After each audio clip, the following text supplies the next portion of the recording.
Hi everyone.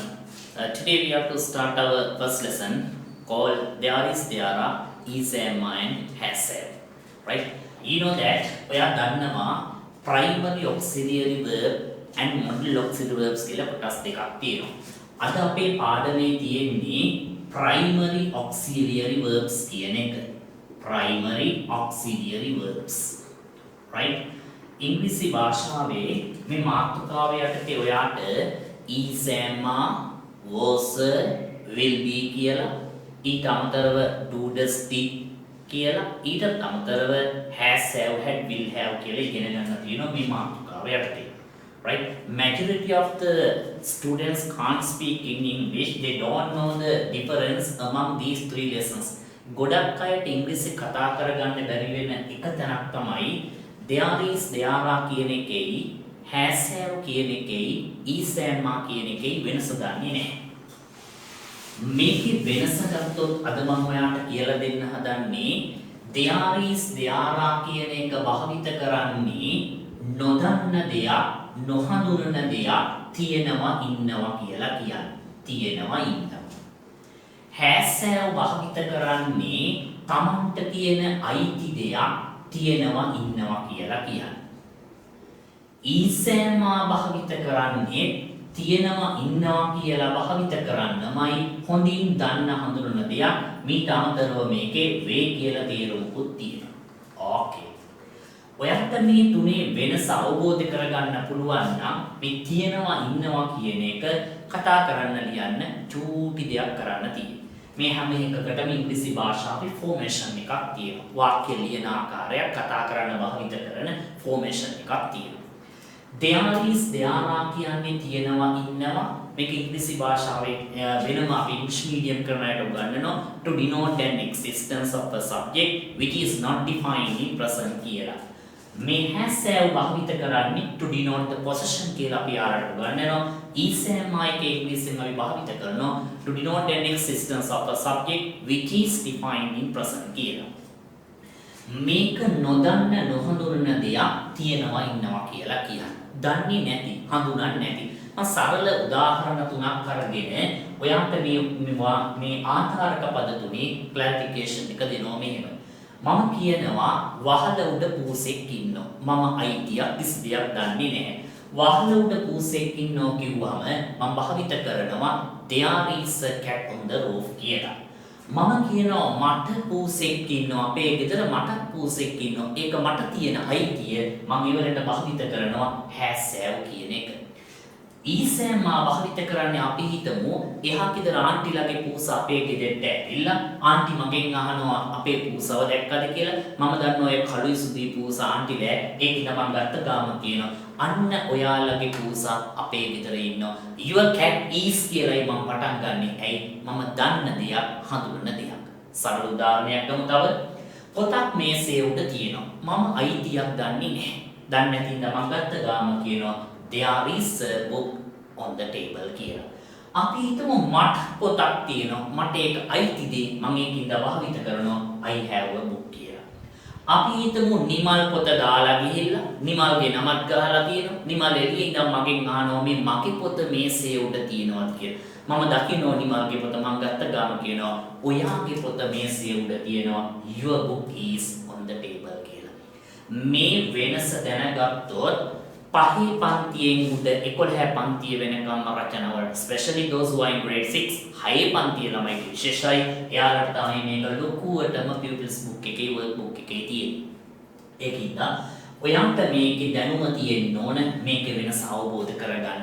මම සරල උදාහරණයක් ඔයාලට කියනවා බලන්න මේකට මම දානවා ඔයාලට තේරෙන්න number 1 කියලා මේකට දානවා number 2 කියලා මේකට දානවා number 3 කියලා. බලන්න ඔයාට මම මේ කියන වාක්‍යය number 1 එකකින්ද කියන්න ඕන 2 එකකින්ද 3 එකකින්ද කියලා. මම කියනවා මට බයිසිකලයක් තියෙනවා. මම කියන්න ඕන 1ද 2ද 3ද කියලා. මට බයිසිකලයක් තියෙනවා. ඒක මට අයිති දෙයක්. ඒකින්ද මම 2 එකකින් කියනවා I have a bicycle කියලා. මම කියනවා බයිසිකලයක් ගේට්ටුව ළඟ තියෙනවා. මම අයිතියක් දන්නේ නැහැ. ඒ වෙලාවට මම දන්නේ නැති හින්දා මම භාවිත කරන්න ඕන number 1 එක. ඇයි? bicycle අයිතියක් මම දන්නේ නැහැ. මම ගත්ත ගාම කියනවා there is a bicycle near the gate කියලා. හැබැයි මම දන්න දෙයක් නම් අපි හිතමු මට කියන්න ඕන නිමල්ගේ බයිසිකලය ගේට්ටුව ළඟ තියෙනවා. මම දන්න දෙයක් මම ගත්ත ගාම කියනවා තුන්වෙනි එකෙන් නිමල්ස් bicycle is near the gate කියලා. මෙන්න මේ වෙනස දැනගත්තාට පස්සේ ඕනම කෙනෙකුට මේකේ කතා කරන්න ලියන්න පුළුවන්. Right. I am going to take one by one. මම යනවා මේ එකින් එක වලට පැහැදිලි කරන්න formation එකෙන් formation එක forever. සාමාන්‍යයෙන් එතකොට මේ present tense කියන කොටස ඉවරයි. next week එකේ අපිට ඊට පස්සේ කියනවා next lesson එකේ past tense එක, ඊට පස්සේ කියනවා future tense එක, ඊට පස්සේ interrogative ප්‍රශ්නවාචී පදයක් එක්ක ප්‍රශ්නාර්ථ නැතාර්ථ හදන හැටි. ඒ ටික ඇදුවට පස්සේ forever සදහටම මේ පාඩම ඉවරයි. මේ පාඩමේ ආයිවාට වෙන ඉගෙන ගන්න දෙයක් ඉතුරු නැහැ. ලෝකෙ වටේ ගියත් කතා කරන්න ලියන්න භාවිත කරන්නේ මේ formations ටික තමයි. Okay. I am going to do clarification regarding there is there. මම මුලින් පැහැදිලි කිරීම දෙනවා there is there ඊට පස්සේ has have is am. මේවා විනාඩියෙන් දෙකෙන් විනාඩි 30න් ටයිම් කරන්න බෑ. මේක long lesson එකක්. lesson එක හරියට ඉගෙන ගත්තාම පාඩමෙන් කතා කරන්න ලියන්න පුළුවන්.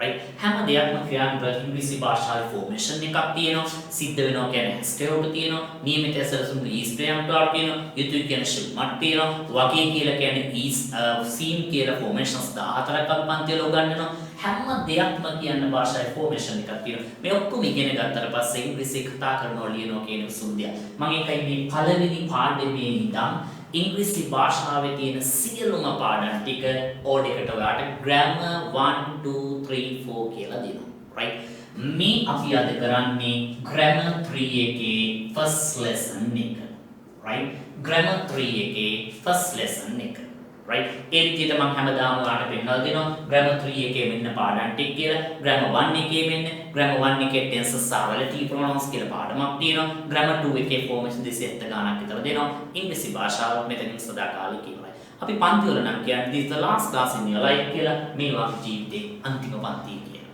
okay I am going to do the clarification of there is there මම there is there වල පැහැදිලි කිරීම මෙන්න මෙහෙම දෙනවා චුට්ටක් ආන්නේ මේ බෝඩ් එක දිහා බලන් හිටියොත් ඔයා there is there කියන idea එක මෙන්න මෙහෙමයි එන්නේ. ඊළඟ study three rules වාට මෙන්න මෙහෙම නීති තුනක් ඉගෙන ගන්න තියෙනවා there is there වල. ප්‍රධාන වශයෙන් තියෙන්නේ නීති තුනයි. there is කියන formation එක there is එක singular noun එකක් කියනවා. ඒක වචන නාමපදයක් තමයි එන්නේ. singular noun එකක්. හැබැයි there are එක එන්නේ plural noun එකක්. there are එක plural noun එකක් බහුවචන නාමපදයක්. right ඔයාලට ඉගෙන ගන්න තියෙන ප්‍රධාන නීති තුන.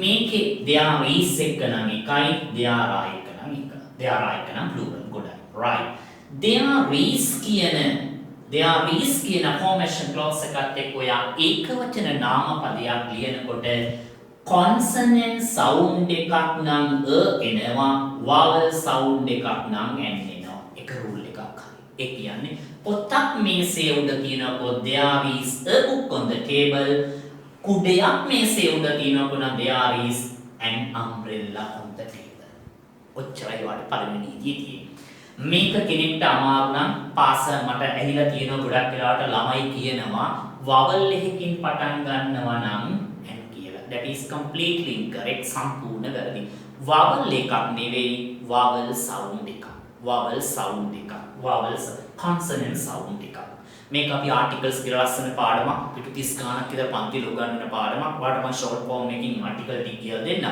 එයන්දදී ඒ පාඩම කරාට පස්සේ මේ ප්‍රශ්න ඔක්කොම විසඳෙනවා ජීවිතේ හරි දැනට ඔයා මතක තියාගන්න vowel sound එකක් සරල ක්‍රමයකට කිව්වොත් vowel එකක් නෙවෙයි vowel sound එකක් right එහෙමනම් university කියන එකට අපි කියන්නේ a university කියලා නම් මේ පන්ති භාගි මම හිත මට මතක ඇවිත් අවුරුදු දෙකක්ම ආවා university u දැක්කා කියලා දාන්න යන්න එපා කවදාවත් එන්නේ එහෙම එන්නේ ළමයි පොඩි පන්ති වල ළමයිට නම් අපි චූටි ක්‍රමයක් කියලා දෙනවා මේක මතක තියාගන්න ඔයාලට නම් එච්චර ඒ වගේ පොඩි ක්‍රමයක් එපා දැනට මම ඔයාලට සරලව ඒක නිකන් කියන්නම් චූටි ළමයිට උනේ ඉඳන් අපි පොඩි ළමයිට නම් මේ ළමයි අහනවා vowel sound එක මතක තියාගන්න ලේසි ක්‍රමයක් කියන්න කියලා. අපි ළමයාට දෙනවා අකුරු ටිකක්. අර පොඩි කාලේ වාට කියලා දෙනෝ නේද අ ආ ඈ ඈ ඊ ඊ උ ඌ ඒ ඒ ඔ ඕ කියලා. මෙන්න මේ අකුරු ටික අපි චූටි ළමයිට කියලා දෙනවා. පුතේ මේ අකුරු sound එකක් එනවා නම් විතරයි යන්නේ කියලා. මම ඔප්පු කරලා පෙන්නන්නද? අපි හිතමු අංකල් කියලා. අයන්න මුල් ලකුර මේ තියෙන්නේ. එහෙනම් එනවා ඇන් අංකල් කියලා. අපි හිතමු යුනිවර්සිටි කියලා. යුනිවර්සිටි මුල් ලකුර තියෙනවා යු යන්න. යන්නක් මේ ගොඩේ තියෙනවද? නෑ. ඒකින්ද තමයි අපි මෙතෙන්ට යුනිවර්සිටි දාන්නේ. එක අවුරුද්දක් පාසලක විභාගයට දුන්නා one way street ඉස්සරහට දාන්න කියලා. one way කියපු ගාම ළමයා හිතුවා O අකුර තියෙන්නේ one way කියපු ගාම O අකුර තියෙන්නේ ළමයා දැන් මටක් දාලා නෑ මේක one way වෙනකොට වයන්න සවුන්ඩ් එක වයන්නක් මේ ගොඩේ නෑ කවුද එන්නේ මම හිතනවා ඇති ක්ලැරිෆිකේෂන් එක කියලා. forever සදාටම ඔච්චරයි. මේක ආටිකල්ස් පාඩම ඉගෙනුවාම ජීවිත කාලෙට ඉවරයි. මොන ලෝකේ තියෙන විභාගෙ කිව්වත් ආටිකල්ස් පාඩම කරාට පස්සේ හරි. ඕකේ. right. ඒකින්ද there is there ලියනකොට ඒක වචන නාමපදයේ ඉස්සරහට යන්නේ 99% 99ක් මේනවා. Now you are going to ask whatever to the remaining 1%. ඔයා හයි 100ට එක ඉතිරි 100ට එකට මොකද වෙන්නේ කියලා. 100ට එක තමයි ගණන් කරන්න බැරි දේවල් තියෙන වචනයක තියෙන uncountable noun කියලා කියන්නේ. අන්න ඒව ඉස්සරහට කවදාවත් යන්නේ නැහැ. ඉංග්‍රීසි භාෂාවේ වචනයක අර්ථයෙන් ගණන් කරන්න බැරි දේවල් වලට තමයි අපි කියන්නේ uncountable nouns කියලා. uncount. අපි කුසිය දුම පිරিলা තියෙනවා නම් දුම කියන එක දුමයි 1යි 2යි කියලා ගණන් කරන්න බෑ. කුණු garbage ගණන් කරන්නේ නැහැ අපි uncountable කියලායි කියන්නේ. අන්න ඒව ඉස්සරහට යන්නේ නෑ. there is smoke කියලායි අපි කියන්නේ. ඒකින්ද ගණන් කරන්න බැරි දෙයක් ආවොත් යන් කිසිම දෙයක් එන්නේ නෑ. that's all. right. ඒතරයි වාට ඔය නීතිය දැනගන්න තියෙන්නේ. right. දෙයාරායකේදී මතක තියාගන්න අනිවාර්යයෙන්ම බහුවචන වෙන්න ඕන. යන් කිසිදාක භාවිත වෙන්නේ නැහැ. There are children in the classroom. There are books on the table. ඔන්න දෙවෙනි නීතිය. මේකෙදි වැඩි හරියක් මේ දෙවෙනි නීතියේදී නිතරම සම් කියන වචනේ එනවා යථාර්ථ වාක්‍යවල නැතාර්ථ ප්‍රශ්නාර්ථවල එනි කියන වචනේ එනවා. ඒ කියන්නේ මම කියනවා ළමයි කිහිප දෙනෙක් ගේට්ටුව ළඟ ඉන්නවා. ළමයි කිහිප දෙනෙක් ළමයි ඉන්නවා නම් there are children. කිහිප දෙනෙක් කියන්නේ there are some children in the classroom. නැහැ කිව්වනම් නැතාර්ථ වාක්‍යවල එනවා. right. සරලව ඔච්චරයි වාට මතක තියාගන්න තියෙන්නේ. මම ඔයාලට මේක description tube එකක් තියෙනවා අපි වෙනම ළමයින්ට speech කරන. වාට ඕන නම් මම ඒක description එකට attach කරලා තියන්නම්. මොකද passive seminar එකක් අපි ළඟදී කරනවා. ඒ passive seminar එකේ tube එකත් ඒකට මම attach කරනවා description එකට. ඔයා forever සදහටම ඒ tube එකෙන් ලෝකෙ වටේ යන්න පුළුවන් passive voice වලින්. මොකද පත්තරෙත් එක්ක මම කියලා දෙන්නේ step by step සියලුම පාඩම් ටික passive එකේ තියෙනවා. මම හිතන්නේ ඊට වඩා දෙයක් ඔයාලට අවශ්‍ය වෙයි කියලා. passive voice වල සදාකාලික ඕනම පොතපතක් පත්තරයක passive තේරුම් ගන්න පුළුවන් වෙන මම ඒක හදලා තියෙනවා. okay. ඒකෙන්ද there is එක singular there are එක plural. only one. තව එකයි තියෙන්නේ අපිට ඉගෙන ගන්න. මේ නාමපද දෙකට පස්සේ අනිවාර්යයෙන් මේගොල්ලෝ කරන ක්‍රියාව තියෙනවා නම් ඒකයකට ing. small example චුටි උදාහරණයකින් මම කියනවා මම මුලින් කිව්වේ ඔයාට there is a boy in the classroom. ඔන්න මම ලිව්වා පන්ති කාමරේ පිරිමි ළමයෙක් ඉන්නවා. right. second එක මම ගන්නවා there are boys in the classroom කියලා ගන්නවා. දැන් මට කියන්න ඕනේ පන්ති කාමරයේ පිරිමි ළමයෙක් ගසමින් ඉන්නවා කියලා කරන ක්‍රියාව තියෙනවා. අන්න ඒවලට මම භාවිත කරනවා there is a boy කියලා ලියලා in the classroom ලියන්න ඉස්සලා එයා කරන කාර්යය තියෙනවා නම් ඒකයකට ing දානවා. right. ඔයා පොත්පත් කියවනකොට නිතරම මේක දකින්න. There is a boy shouting in the class. shout නෙවෙයි shouting. මේක අපි ඉදිරියට ඉගෙන ගන්නවා relative pronouns continuous omit කියලා නීතිය. දැනට ඔයා මතක තියාගන්න මෙයා කරන කාර්යය තියෙනවා නම් ing. 6 පන්තියේ දුවල පුතාලා ඉන්නවා නම් එයාලට මේකේ වටිනාකම වැඩක් නැහැ කියලා ඒ තරම් පුතේ වාට විභාගෙට ඕන වෙනවා. when we are talking in English we will use this one. අපි කතාව නිතරම භාවිත කරන formation එකක් නේ. there are boys කියනකොට අපි හිතමු ළමයි කෑගසමින් ඉන්නවා නම් there are boys is shouting in the class. කොච්චර හිටියත් එක්කෙනෙක් හිටියත් ගොඩක් හිටියත් එයා කරන කාර්යය තියෙනවා නම් ing. ඒකයි අපි කියන්නේ there is a boy playing cricket in the playground කියලා. ළමයි ක්‍රිකට් සෙල්ලම් කර ඉන්නවා playground එකේ. okay. ඒකින්ද there is there are කියන පාඩමේ වට දැනගන්න තියෙන්නේ ওই ටික තමයි. right? ඊට පස්සේ මේකේ question negative formations ගොඩක් තියෙනවා. ඒ formation දැනගත්තා forever සදහටම there is there are කියන පාඩම ඉවරයි. ගෙදරින් නම් පොඩ්ඩක් practice කරන්න මම ටියුට් එක description එකට දාන්න. ඒක practice කරාට පස්සේ මම ඒක වෙනම දාලා තියෙ formation by formation. ඒක practice කරාට පස්සේ there is there are. Let's go to the has have. අපි යමු has have වලට පොඩ්ඩක් කොහොමද? ඔයාට එතකොට ඒකේ formation තියෙන ඉඳ තවත් ලේසි වෙනවා. has have එකේ තියෙන්නේ මේ වගේ දෙයක්. has have එකේ තියෙන්නේ subject එක ලියලා කර්තෘ පදය ලියලා කර්තෘ පදය නිමල් කමල් he she කියන කෙනා ලියලා ඒක වචනයත් එක්ක has බහුවචනයත් එක්ක have වෙවිලා noun no nouns කියලා භාවිත කරනවා. ඒක වචන හරි බහුවචන හරි ඕන නාම පදයක්. අයිතිය ප්‍රකාශ ඒක වචන නාම පදත් එක්ක has බහුවචන නාම පදත් එක්ක have. Remember that අර පොඩි කාලේ අපි කියලා දෙනවා ළමයින්ට I සහ you සිංහලෙන් එක්කෙනෙක් ගැන කියුණාට අපි සලකන්නේ බහුවචන කියලා. ඒකනේ I have කියලා කිව්වේ පොඩි කාලේ you have කියලා කිව්වේ. මේකෙන් ප්‍රකාශ වෙන්නේ අයිතිය විතරයි. අයිතිය. මම කියනවා මට බයිසිකලයක් තියෙනවා I have a bicycle. කිසිම වෙනසක් නැහැ නිකම්ම ඔහොම කියන්නේ. මට පොත් ගොඩක් තියෙනවා නම් ඒ I have books. මේවා මට තියෙන අයිතිය මේක කරන්න දෙයක් නැහැ. There is nothing to do in it. ඔයිට වඩා කරන්න දෙයක් නැහැ. has have භාවිත කරනවා. Remember that ඒක වචනයත් එක්ක has බහුවචනයත් එක්ක have. අපි කතා කරනකොට ලියනකොට ඔය formation එක විතරයි භාවිත කරන්නේ. Okay. Let's go to the is-am. අපි යමු is-am වලට ඊට පස්සේ is-am වල ඒ වගේම නීතියක් තියෙනවා. is-am වල තියෙන්නේ මෙන්න මේ වගේ නීතියක්. is-am කියන්නේ හොඳින් ගන්න හඳුනන දෙයක් නේ. is-am තියෙනවා ඉන්නවා කියන අයිඩියා එකෙන් අපි දන්න හඳුනන දේවල් මම කියනවා නිමල් පන්ති කාමරේ ඉන්නවා. මේකේ formation එක වෙන්නේ මුලින් කර්තෘ පදය ලියනවා. ඊට පස්සේ is-am කියන ආධාරක පද තුන එනවා. එයත් එක්ක adjective එක නාම විශේෂණ පදයක්. නාම you know the adjectives දන්නවා නාම විශේෂණ පද. නාම පදයක් විස්තර කරන පද. ලස්සන ගැහණු ළමයා ලස්සන කියන එක adjective එකක්. උස පිරිමි ළමයා උස කියන එක adjective එකක්. noun එකක් එන්නත් පුළුවන්. නාම පදයක් එන්නත් පුළුවන්. right පොත පෑන වෛද්‍යවරයා. prepositional phrase කියලා මම වචනයක් පෙන්නනවා. prepositional phrase mean preposition plus noun. නිපාත පදයයි නාම පදයයි. prepositional phrase කියන්නේ නිපාත පදයයි නාම පදයයි. preposition එකයි noun එකයි. preposition එකයි noun එකයි. right? මේකේ උදාහරණ කිව්වොත් මම she is late. ඇය පරක්කු වෙනවා. මේකේ තේරුම් තුනක් මම ඔයාලට ඉස්සෙල්ලා කිව්වා. වේ කියන තේරුම, තියෙනවා කියන තේරුම, ඉන්නවා කියන එක. He is a doctor or වෛද්‍යවරයෙක් වේ. She is prepositional phrase එකක් in the classroom. in කියන්නේ නිපාත පදය, classroom කියන්නේ නාම පද.